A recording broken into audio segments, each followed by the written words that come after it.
Hi, my name is Kaylee, and I'm going to be doing a lesson on how to increase hip flexibility and hip mobility.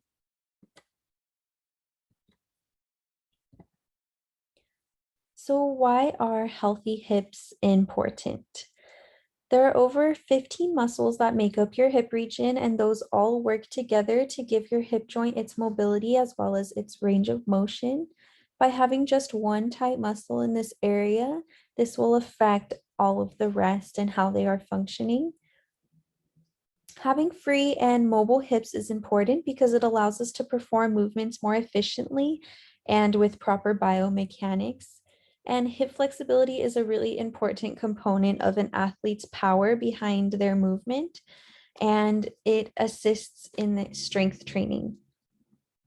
Having tight hips can lead to a domino effect, leading to lower back pain and knee pain, as well as injury. If an athlete's hips have a limited range of motion, they're more susceptible to injuries because their back and knees begin to overcompensate. And this pain can be felt around the front of the hip. It can be a type of pinching, aching, tightness, or soreness. Healthy hips is something that is even relevant to non-athletes, such as students who have to sit long hours studying, people who have office jobs, or those who have been forced to take on a more sedentary lifestyle due to the pandemic. Sitting for this extended period of time shortens the hip flexors and weakens glute muscles, making that area overall less flexible. And all of this can be improved with proper stretching and exercises, as well as maintaining your hip mobility will prevent the risk of injury later in life as a person ages. So let's take a look at a diagram of the hip area and the muscles involved. This is seen as if you're looking at the front of the body. You can see where the hip muscles connect to the lower spine, the lumbar region, to the femur, as well as the knee. Now we'll take a look at this image of a person sitting. As mentioned before, excessive or extended amounts of sitting and bad posture can cause hip flexor tightness due to the hip flexors maintaining in a flex position for an extended amount of time. And then when the muscles are inactive like this, they weaken and just cause more strains and pains. You can see the figure on the left shows a person sitting with anterior pelvic tilt with more of an arched back, which causes strain to the lower back. And then to the right, a person is sitting with posterior pelvic tilt, or they're slouching, and this is causing a strain to their abdominal muscles. So how do you know if you have poor hip mobility? Common signs of this would be tightness in the lower back, especially when you have to stand, poor posture and difficulty sitting or standing up straight, neck tightness or pain, tightness in the glutes or a pinching in the hip. But even if you're not experiencing the sensation, it's still important for you to do the appropriate stretching and exercises to keep your hips free and in the proper range of motion. And it's always good to try and practice good posture. So an easy way to evaluate tight hip flexors is by performing the Thomas test. So first you're gonna lay on your back on a table or a bench, and you're gonna pull one knee up towards your chest and hold. Let the other leg relax over the edge of the table. If the hip flexors are not tight, then the relaxed leg should be able to maintain a 90-degree angle without lifting the thigh. And if they are tight, the thigh will try to rise up and the leg hanging over will be relatively straight. If you want to look at the image on the right, the person passes the test because you can see that the relaxed leg is at the 90-degree angle. If you look at the fail side, you can see that the opposite leg wants to rise up. It's turned out to the side of the body. And rather than making that 90-degree angle, it looks kind of straight. Feel free to pause the video and try attempting this to assess the tightness of your own hip flexors. So what can I do to help? How can I fix this? Stretching is always a great place to start. You can do dynamic stretching. This is active movement that will engage multiple muscles at the same time by contracting and relaxing the muscle through its full range of motion. This also helps increase the blood flow and the circulation to the fluid in the joint so that the body is better prepared or it's primed to perform exercise.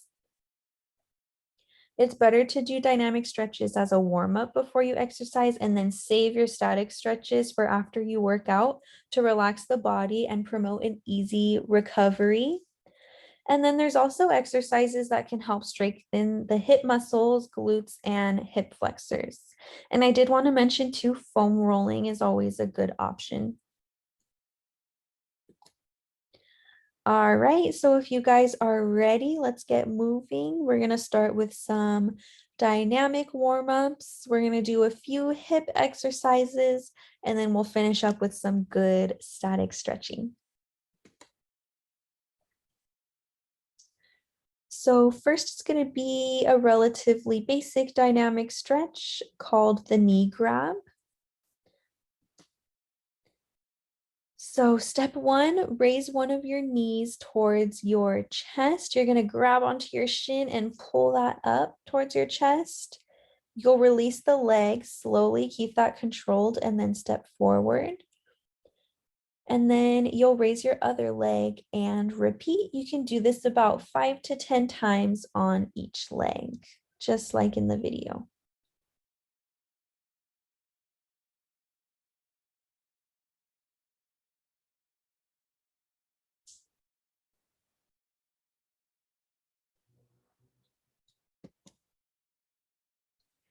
All right, and next is going to be called the zombie walk. It might feel a little bit ridiculous at first, but that's okay. You're going to start standing and you're going to bring that right leg and step forward. Swing up your left leg while simultaneously reaching with your right hand. And when you bring your arm and leg down, try to keep that as controlled as you can. You'll now step forward on your left leg, swing up that right leg while reaching with the opposite hand, your left hand, and then bring your leg down. And then you'll repeat that 5 to 10 times. Pay attention to the video, how he is swinging his opposite arm and leg, and then watch how he controls it on the way down. You shouldn't be dropping your leg at all.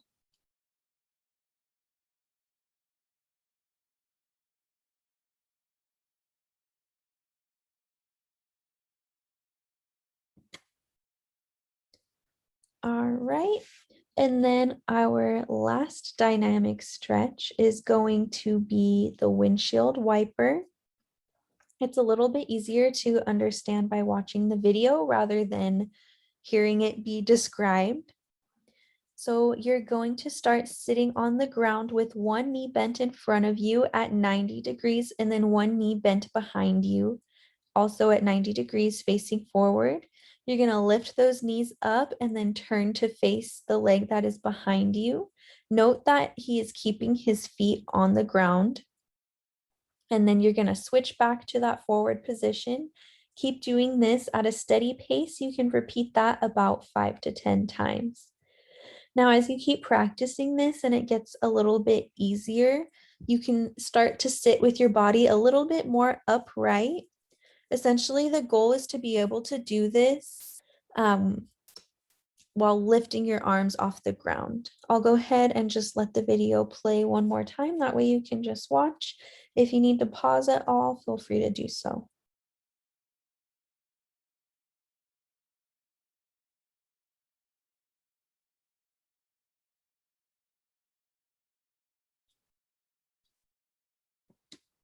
All right, so we're going to move into our exercises. First one is going to be hip circles. So this one you're going to start standing. You'll stand on your right leg and you'll lift that left leg up about 30 to 45 degrees off the ground, whatever you're able to do. If you're not able to hold your balance on your own, you can always hang onto the wall or a chair if you need to.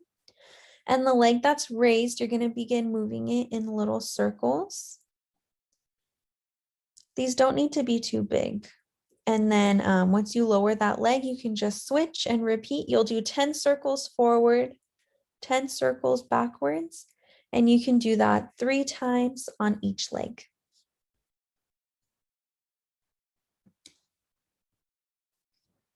Second exercise is going to be clamshells. This one you'll get to lie down for. So lie on your side with your knees bent. You're going to rotate your top leg as high as you can and just hold that for a split second. You're going to lower the leg and control it on the way down. And just repeat. So you'll do about 8 to 15 repetitions on each leg, and then you'll switch sides and do that same thing. You're going to repeat this about 3 times.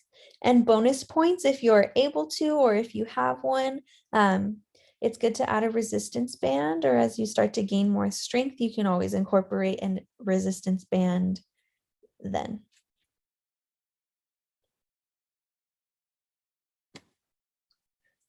Last exercise is going to be hip marching.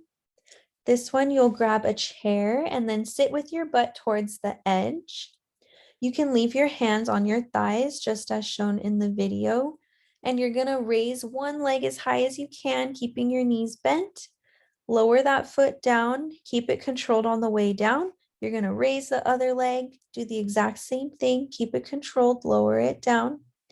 So that's going to be 1. And then you just march away. You're going to repeat this about 5 to 12 times for 3 sets. Make sure you're not stomping with those legs. You're just going to keep that controlled on the way down. That's how you're going to build the strength.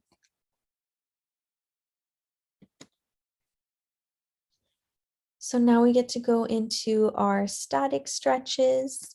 This one is just like our first dynamic stretch, except it's going to be horizontal. So you're going to lay flat on the ground.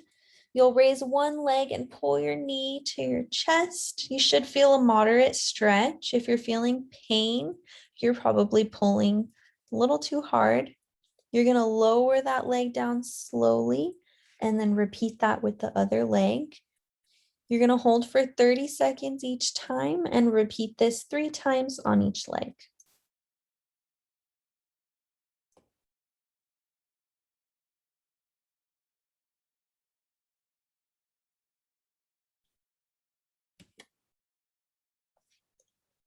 Next is going to be our kneeling lunge stretch. So you'll get into the lunge position as shown with your knee on the ground. You might need to do this on a carpet or something soft under your knee.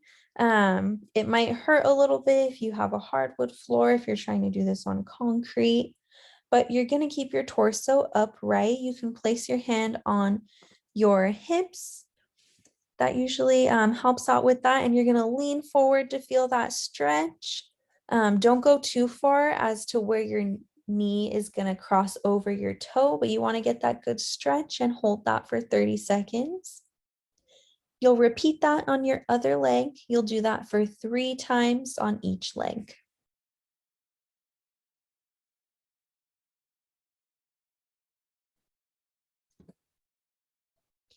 And lastly is the butterfly stretch. So you're just going to get not quite crisscross applesauce, but you're going to get kind of into that position with your feet in front of you. You can go ahead and grab your feet with your hands and just hold this for about 30 seconds. Go ahead and relax. And then you can just repeat this 3 times. If you start to practice and this feels a little bit too easy or you need a little bit more resistance, you can push your knees downwards with your hands. Just make sure you're being gentle. You shouldn't be feeling any pain. Just make sure you're getting a good stretch. And make sure if you are pushing to keep that as even as you can on both sides. I noticed too during this that a lot of people, they have a tendency or the urge to bounce their legs up and down. You don't want to do that. You just want to hold consistently. If you bounce up and down, it takes away the stretch. It kind of defeats the purpose. So just try to hold your energy in as much as you can right here.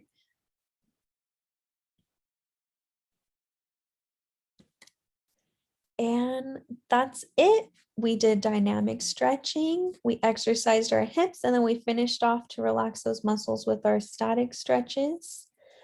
Um, I would recommend if you really want to build and maintain strong hip flexors, you'll repeat these about 3 days a week.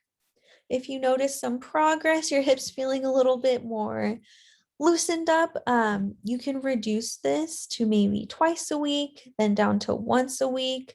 Um, I would maybe just keep trying to do that once a week. That way you don't lose any progress. You can just maintain it.